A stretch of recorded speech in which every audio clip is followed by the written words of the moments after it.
जय माता की। जय माता की। श्याम जी, आपसे मिलकर बड़ा अच्छा लगता है। इतनी अध्यात्म में आपकी रुचि जी। क्योंकि गृहस्थ में रहते हुए थोड़ा सा भी समय निकालना लोगों के लिए बहुत मुश्किल होता है, और आप इतना समय निकाल कर अध्यात्म का प्रचार कर रहे हो, धर्म का प्रचार कर रहे हो। क्योंकि कहा गया धर्म की अगर रक्षा हम करेंगे तो धर्म स्वतः ही हमारी रक्षा करेगा, और वो कार्य आप कर रहे हो। और इसके लिए मैं चाहता हूँ भगवान आपको खूब शक्ति प्रदान करें। मतलब कैसे आप इतना समय निकाल लेते हैं, अपना बिजनेस भी आपका चल रहा है, बिजनेस से आप अतिरिक्त समय निकाल करके इतना इतना समय हमें दे रहे हैं, तो ये बड़ी महानता है आपकी, जो है ना।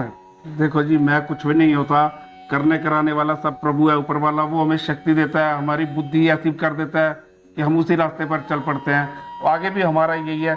और मेरे को भगवान ने एक पुत्र रत्न दिया है, जिसने मेरे को कभी रोक टोक नहीं लगाई कि आप कहाँ जा रहे हो, क्यों पैसा व्यर्थ कर रहे हो, ऐसा काम क्यों कर रहे हो, आप व्यापार की तरफ ध्यान दो। कभी भी ऐसा नहीं कहा। और मेरी पुत्र वधू है, उसका भी बड़ा ध्यान रहता है भगवान के श्री चरणों में। और मेरी जो धर्मपत्नी है, वो तो शुरू से ही श्री चरणों के दर्शन करती है। तो इसलिए मैं बहुत धन्य हूँ जो मेरे को ऐसा परिवार मिला।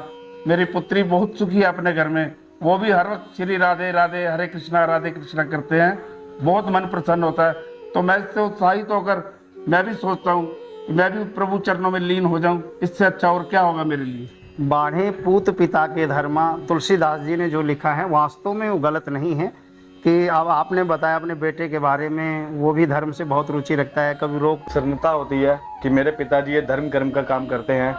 बहुत लंबे समय से वो पूजा पाठ में जुड़े हुए हैं, पूजा पाठ से रिलेटेड जुड़े हुए हैं, धर्म कर्म का वो काम कर रहे हैं, जिससे कि हमें बहुत ही अच्छा लगता है। भगवान उनकी आयु लंबी करे, सुख शांति प्रदान करे। रोक नहीं करता, जो है ना, पूरा आपको अध्यात्म के लिए छोड़ रखा है उन्होंने। तो ये भी पिता के धर्मों के वजह से ही होता है। आपके कर्म ऐसे रहे, आगे आपकी संतान ऐसी है, और आगे पौत्र पौत्री भी आपके ऐसे हों जो कि परमात्मा से जुड़े रहें, धर्म से जुड़े रहें।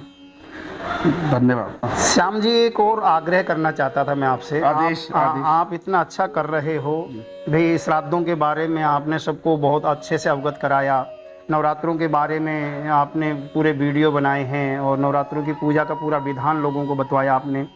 अब मैं चाहता हूँ एक गीता और गौ के ऊपर भी, जो है ना, कोई आप एक सीरियल बनाएं, और आप सामर्थ्य हैं, आप कर सकते हैं इस कार्य को, जो है ना। तो मेरी जो दिली इच्छा है वो आपसे मैं कहना चाहूँगा कि आप एक, जो है ना, गौ और गीता के ऊपर, जो है ना, एक सीरियल बनाएं, ताकि, जो है ना, लोगों को पता चले गौ ब्राह्मण हिताय च, भगवान भी गौ माता की सेवा के लिए लालायित रहते हैं। तो गौ और गीता के बारे में आप, भगवान ने गीता को उपदेश दिया, और एक बार नहीं 2 बारी उपदेश दिया गीता का भगवान ने। एक बारी अर्जुन को युद्ध भूमि में दिया है, और दूसरी बार जो गीता का उपदेश दिया गया युधिष्ठिर को दिया गया बंद कमरे में जी। तो जो गीता का उपदेश है वो लोगों तक पहुंच सके, ऐसा एक सीरियल आप बनाइए। जो है जी, मैं इसके बारे में अध्ययन कर रहा हूँ, और हमारे सीरियल का नाम होगा गोविंद और गीता। अभी इसके बारे में पटकथा लिखी जा रही है, और मैं इसका अध्ययन भी कर रहा हूँ बड़े गौर से। और मैं इसकी तैयारी आगे गोविंद की जैसी इच्छा होगी जल्दी से जल्दी शुरू करके दर्शकों को प्रस्तुत करूँगा। जय हो।